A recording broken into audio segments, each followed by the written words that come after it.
Alors le contexte national, c'est peut-être la partie la plus laborieuse, mais qu'il est nécessaire de comprendre pour comprendre les décisions de l'ARS maintenant. Sur un fond de déficit de la sécurité sociale, c'est tout le service public de santé qui subit la rigueur. 80% des hôpitaux étaient en déficit en 2011. Les ARS exigent que 100% des établissements présentent un budget à l'équilibre sur le prochain exercice.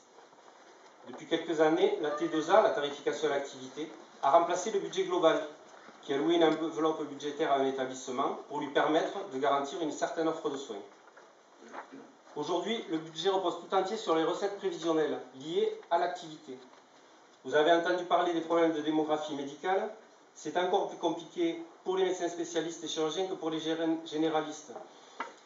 Si l'on ne trouve pas des médecins, on n'aura pas d'activité. Si on ne trouve pas d'infirmiers, on ferme un service, pas d'activité. Et pourtant, cette activité, c'est le nerf de la guerre, puisque c'est l'argent qu'on va nous donner pour fonctionner. Au niveau politique, toujours au niveau national, les engagements de campagne de la nouvelle majorité, confirmés récemment par notre ministre de la Santé, Marisol Touraine, devraient à eux seuls interdire des décisions radicales de fermeture de lits ou de services. Notre ministre a rappelé ses priorités, le maintien et le renforcement des missions de l'hôpital public et insisté sur l'organisation des soins en zone rurale. Le ministère de la Santé a demandé en juillet aux agences régionales de santé de renseigner une enquête avant la mi-septembre sur le délai d'accès aux soins urgents dans toutes les communes rurales. Tous ces éléments devraient être rassurants et nous rendre optimistes. L'ARS ne semble pas l'entendre de cette oreille et montre beaucoup d'empressement à s'occuper de nous avant qu'une politique claire ne soit définie par le ministère.